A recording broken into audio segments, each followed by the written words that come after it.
So the Call of Duty World at War Map Pack 3, it's due out this August. It's going to be a lot like the previous map packs we released, so it's going to be 3 multiplayer maps and a new Nazi zombie level. With our multiplayer maps, the multiplayer DLC in Map Pack 3, we kind of took a real good listen to the community, and a lot of what the community was saying is they don't want so many long-range sniper fests, they don't want short-range SMG fests either, so they wanted bigger maps, medium to larger maps, infantry-based again, let's just stick away from the vehicles this time. We wanted to really focus on that combat we knew how to do.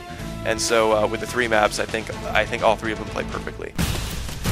For starters, Breach. It takes place in Berlin. It's going to be Russians versus the Germans. It's a very large map, very wide open, but it is urban. It is there in Berlin. There's a lot of little buildings you can go into, a lot of nooks and crannies and hallways you can get up onto. There's a great amount of verticality. Pretty much on either bases, you're always going to have some sort of a building structure or rooftop that you can get on top of and look over the enemy base. Battery takes place on a fortified island out off the coast of some unspecified international waters. It's not a boat, contrary to some popular belief. A lot of people look at it and they're like, are we on a big ship? No, it's actually an island. This level is larger than Subpens, but it is probably the smallest one in this map pack. What's really great is rather than having to assault through the front door or through a hallway or corridor into the structure, you can actually many times climb right up the face of this 40-degree angle slanted wall and then climb right in through the windows. So it creates almost this infinite point of penetration for the players, which is going to keep the team, particularly who's inside the facility, constantly on their toes. The final map is called Revolution. It takes place in this big industrial facility. It's actually a distillery, so you're going to have lots of canisters and boiler rooms and giant water towers, lots of pipes. What's great about Revolution is you're going to have excellent sniper positions. So one of the intersections in the map, you have two different roads that you can look down when you're going to be defending your flag. If you're going to be sniping down one road, this side of the street is going to be a flank point that's completely open, and you don't have line of sight to that. So while you have line of sight to one street, your line of sight's broken on the other. So either you, as the sniper, need to keep sort of going back and forth like a sentry and keeping an eye on both of them, or you have to have your teammate locking down the other street, or go and place your Bettys or your satchels just in case the enemy tries to flank you.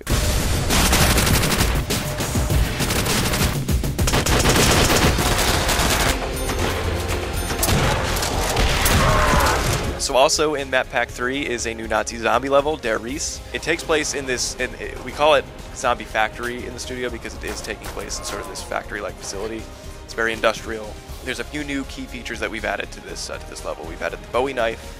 It's a new weapon. It's going to cost 3,000 points. It's very expensive, but it's going to be a one-hit kill knife all the way up to some of the medium or higher waves, 15, 16. Some bigger features that we've added to the game are teleport machines. We don't just toss it in and you can just run up and teleport anywhere. There's still some objectives to it. You're going to have to link up the teleporters before you can actually take advantage of them. It's going to cost you 1,500 points each time you want to teleport, but it's great. It's a great clutch mechanism if you're ever in a bind and you're completely swarmed. I know we were playing earlier and we were just completely getting overrun, and basically you just say, "Mad Dad, teleport, get out of there." Also, any of our weapons, I think it's 16 upgradable weapons now. You're going to be able to upgrade with what's called the Pack-a-Punch machine.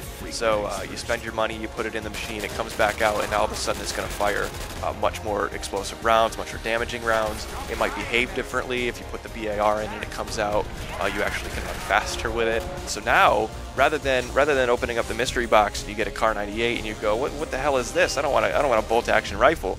Well, now you actually might want to take that, go right to the Pack-a-Punch machine, and see exactly what that gun does now that it's been powered up. We also upgraded the behavior of the dogs. We introduced some hellhounds in Shinonuma, and so these zombified dogs now are going to behave a little differently. Before, they would spawn in and immediately lock onto you and hone in and sort of charge the player, but now they're going to spawn in sort of random places around the map. Call of Duty World at War Map Pack 3 is going to be available this August on the Xbox Live Marketplace and PlayStation Store. It'll be 800 Microsoft points or $9.99 respectively.